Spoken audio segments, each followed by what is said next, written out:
ಎಲ್ಲರಿಗೂ ನಮಸ್ಕಾರ. ಇವತ್ತು ಬೆಳ್ತಂಗಡಿಯ ಒಂದು ಮಿನಿ ವಿಧಾನಸೌಧದಲ್ಲಿ ತಹಸೀಲ್ದಾರ್ ಕಚೇರಿಯ ಬಳಿ ಏನೆಲ್ಲ ನಡೆದಿದೆ, ಯಾವ ರೀತಿ ಪೊಲೀಸರು ಹೋರಾಟಗಾರರ ಜೊತೆ ವರ್ತಿಸಿದ್ರು, ಪ್ರತಿಯೊಂದನ್ನು ಕೂಡ ನೀವು ಗಮನಿಸಿದ್ದೀರಿ. ಸಾಮಾಜಿಕ ಜಾಲತಾಣದಲ್ಲಿ ಎಲ್ಲವೂ ಕೂಡ ಬರ್ತಾ ಇದೆ. ಅಲ್ಲಿಯೇ ಅಂಥ ಐಡ್ರಾಮದ ಅವಶ್ಯಕತೆ ಇರಲಿಲ್ಲ, ಆದರೂ ಬೇಕಂತಲೇ ಅಲ್ಲಿ ಐಡ್ರಾಮ ಕ್ರಿಯೇಟ್ ಮಾಡಿದ್ದು ಬೆಳ್ತಂಗಡಿಯ ಪೊಲೀಸರು. ಯಾಕೆಂತ ಹೇಳಿದ್ರೆ, ಅಲ್ಲಿ ಹೋದಂಥ ಸೌಜನ್ಯ ಹೋರಾಟಗಾರರು ಬೇರೆ ಬೇರೆ ಊರುಗಳಿಂದ ಬಂದವರಿರ್ಬೋದು, ಅಲ್ಲಿ ಇರುವವರಿರ್ಬೋದು, ಅಥವಾ ಬೇರೆ ಬೇರೆ ಜಿಲ್ಲೆಗಳಿಂದ ಬಂದಿರುವವರಿರ್ಬೋದು. ಯಾರು ಕೂಡ ಅಲ್ಲಿ ಗಲಾಟೆ ಮಾಡ್ಲಿಕ್ಕೆ ಹೋದದಲ್ಲ, ಘೋಷಣೆ ಕೂಗ್ಲಿಕ್ಕೆ ಹೋದದಲ್ಲ, ಯಾರಿಗೂ ಧಿಕ್ಕಾರ ಕೂಗ್ಲಿಕ್ಕೆ ಹೋದದಲ್ಲ, ಮೈಕಲ್ಲಿ ಭಾಷಣ ಮಾಡ್ಲಿಕ್ಕೆ ಹೋದದಲ್ಲ, ಸಭೆ ಮಾಡ್ಲಿಕ್ಕೆ ಹೋದವರಲ್ಲ. ಅಲ್ಲಿ ಹೋದವರೆಲ್ಲರೂ ಕೂಡ ತಹಸೀಲ್ದಾರ್ ಮುಖಾಂತರ ಸರ್ಕಾರಕ್ಕೆ ಒಂದು ಮನವಿ ಸಲ್ಲಿಸಲಿಕ್ಕೆ ಹೋದವರು. ಅವರವರ ಸ್ವ ಇಚ್ಛೆಯಿಂದ ಎಲ್ಲರೂ ಬಂದು ಸೇರ್ಕೊಂಡಿದ್ದಾರೆ. ಹೋರಾಟಕ್ಕೆ ಬೆಂಬಲ, ಹೋರಾಟಗಾರರಿಗೆ ಬೆಂಬಲ ಸೂಚಿಸಲಿಕ್ಕೆ ಬಂದವರು. ಅಲ್ಲಿ ಮನವಿ ಕೊಡ್ಲಿಕ್ಕೆ ಒಂದು ಅವಕಾಶ ಮಾಡಿಕೊಡ್ಲಿಲ್ಲ ಅಂತ ಹೇಳಿದ್ರೆ ತಡೆದ್ರು. ನಿಮ್ಗೆ ಪರ್ಮಿಷನ್ ಇಲ್ಲ ಅಂತ ಹೇಳಿದ್ರು. ಅಲ್ಲಿ ಎಲ್ಲರೂ ಜನ ಸೇರುವ ಮೊದಲೇ ಅಲ್ಲಿ ಒಂದು ಬಂದಿದ್ದಂತ ನಮ್ಮ ರಾಷ್ಟ್ರೀಯ ಹಿಂದೂ ಜಾಗರಣ ವೇದಿಕೆ ಅಧ್ಯಕ್ಷರಾಗಿದ್ದಂಥ ಅನಿಲ್ ಅವರನ್ನು, ಪ್ರಜ್ವಲ್ ಅವರನ್ನು, ರವೀಂದ್ರ ಶೆಟ್ಟಿ ಅವರನ್ನು, ಮತ್ತೆ ಜೊತೆಗಿದ್ದ ಒಂದು 2-3 ಜನರನ್ನು ಕರ್ಕೊಂಡು ಹೋದ್ರು ಕುಂಜಾಲಕಟ್ಟೆ ಸ್ಟೇಷನ್ನಿಗೆ. ಅವರಿಗೆ ಮಾತಾಡ್ಲಿಕ್ಕೂ ಅವಕಾಶ ಮಾಡಿಕೊಡ್ಲಿಲ್ಲ. ನಿಮ್ಗೆ ಪರ್ಮಿಷನ್ ಇಲ್ಲಲ್ಲ, ಯಾಕೆ ಬಂದ್ರಿ, ಹೇಗೆ ಬಂದ್ರಿ ಅಂತ ಅದೇ ಪ್ರಶ್ನೆ. ಅದಕ್ಕೆ ಅವರು ಉತ್ತರ ಕೊಡ್ಲಿಕ್ಕೆ ಕೂಡ ಅವರಿಗೆ ಅವಕಾಶ ಮಾಡಿಕೊಡದೆ ಒಂದು ರೀತಿಯಲ್ಲಿ ಅವರನ್ನು ದೂಡಿಕೊಂಡು ಹೋದಾಗೆ ಫೋರ್ಸ್ಫುಲ್ಲಿ ಆಗಿ ಅವರನ್ನು ಕರ್ಕೊಂಡು ಹೋಗಿದ್ರು ಕುಂಜಾಲಕಟ್ಟೆ ಸ್ಟೇಷನ್ ಅಲ್ಲಿ ಕುತ್ಕೊಳಿಸಿದ್ರು.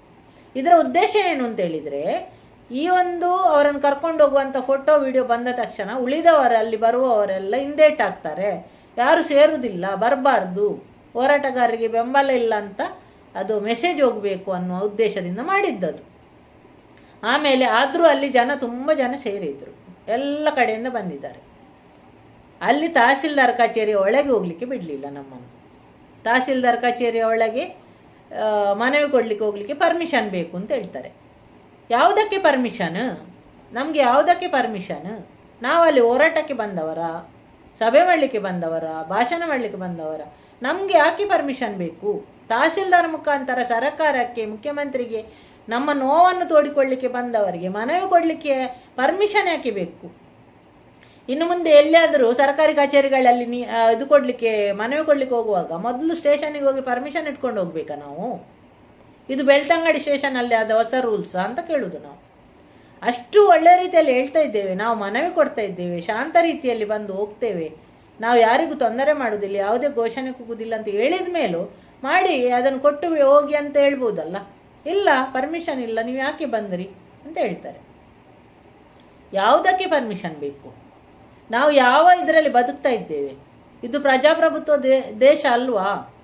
ಸಂವಿಧಾನದ ಅಡಿಯಲ್ಲಿ ನಾವೆಲ್ಲರೂ ಸಮಾನರು ಅಂತ ಹೇಳುವುದು ಕೇವಲ ಬಾಯಿ ಮಾತಿಗೆ ಸೀಮಿತವಾ, ಅಥವಾ ಪುಸ್ತಕದಲ್ಲಿ ಬರೆದಿಡ್ಲಿಕ್ಕೆ ಮಾತ್ರ ಸೀಮಿತವಾ? ಯಾಕೆ? ಅಥವಾ ಧರ್ಮಸ್ಥಳ, ಬೆಳ್ತಂಗಡಿ ಅದೆಲ್ಲ ಬೇರೆ ಆ ರಾಜ್ಯ? ನಮ್ಮ ಕರ್ನಾಟಕದ ರಾಜ್ಯದೊಳಗೆ, ಭಾರತ ದೇಶದೊಳಗೆ ಇಲ್ವಾ ಅದು? ಪ್ರತ್ಯೇಕವಾದು? ಹಾಗಿದ್ರೆ ಅದನ್ನು ಘೋಷಣೆ ಮಾಡಿ ಬಿಡಬೇಕು ಸರ್ಕಾರ.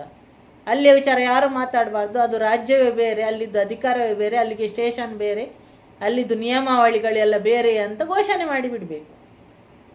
ಪ್ರಶ್ನೆ ಮಾಡಲಿಕ್ಕಿಲ್ಲ ಅಂದ್ರೆ ಹೇಗೆ? ಮನವಿ ಕೊಡ್ಲಿಕ್ಕೆ ಹೋದವರನ್ನೇ ನೀವು ಅಲ್ಲಿ ದಬ್ಬಾಳಿಕೆ ಮಾಡ್ತಾ ಇದ್ದಾರೆ ಅಂತ ಹೇಳಿದ್ರೆ ಪೊಲೀಸರು, ಯಾವ ರೀತಿ, ಎಲ್ಲಿ ಬದುಕ್ತಾ ಇದ್ದೇವೆ ನಾವು ಅಂತ ಆ ಪ್ರಶ್ನೆ ನಮ್ಮನ್ನು ನಾವು ಈಗ ಮಾಡ್ಕೊಳ್ಬೇಕಾಗಿದೆ. ಆಮೇಲೆ ತಹಸೀಲ್ದಾರ್ ಇಲ್ಲ ಅಂತ ಹೇಳಲಿಕ್ಕೆ ಸುಮಾರು ಹೊತ್ತು ಹೋಯ್ತು. ತಹಸೀಲ್ದಾರ್ ಔಟ್ ಆಫ್ ಸ್ಟೇಷನ್, ಅದು ಕೂಡ ಕಾಲ್ ಮಾಡಿದ ಮೇಲೆ ನಾನಿಲ್ಲ, ಔಟ್ ಆಫ್ ಸ್ಟೇಷನ್ ಅಂತ ಹೇಳಿದ್ರು. ಅದನ್ನು ಹೇಳಲಿಕ್ಕೆ ಅಷ್ಟು ಹೊತ್ತು ಯಾಕೆ ಬೇಕು? ಅವರ ಪ್ರತಿನಿಧಿ ಯಾರಾದ್ರೂ ಒಳಗಿನಿಂದ ಬಂದು ಹೇಳ್ಬೋದಲ್ಲ, ಅವರಿಲ್ಲ, ಅವರ ಅನುಪಸ್ಥಿತಿಯಲ್ಲಿ ಇಂಥವರ ಹತ್ರ ಕೊಟ್ಟು ಹೋಗಿ, ಇಂಥವರು ತಕ್ಕೊಳ್ತಾರೆ ಅಂತ ಹೇಳ್ಬೋದಲ್ಲ, ಒಳಗೆ ಬನ್ನಿ, ಅಥವಾ ಅವರು ಹೊರಗೆ ಬಂದು ತಕೊಂಡು ಹೋಗ್ಬೋದಿತ್ತಲ್ಲ. ಅವರು ಇಲ್ಲ ಅಂತ ಹೇಳಿದ್ಮೇಲೆ ಆಮೇಲೆ ಒಳಗೆ ಹೋಗಿ ಕೊಟ್ಟು ಬಂದಿತ್ತು. ಇದೆಲ್ಲ ಯಾಕೆ? ನಾವು ಅಲ್ಲಿ ಓದದ್ದು ಯಾಕೆ? ಉದ್ದೇಶ ಏನು? ನಿರಂತರ ಸುಳ್ಳು ದೂರುಗಳನ್ನು ದಾಖಲಿಸ್ತಾರೆ ಹೋರಾಟಗಾರರ ಮೇಲೆ. ಹೋರಾಟವನ್ನು ಹತ್ತಿಕ್ಕುವ ಪ್ರಯತ್ನ, ಧ್ವನಿ ಅಡಗಿಸುವಂತ ಪ್ರಯತ್ನ ಆಗ್ತಾ ಉಂಟು.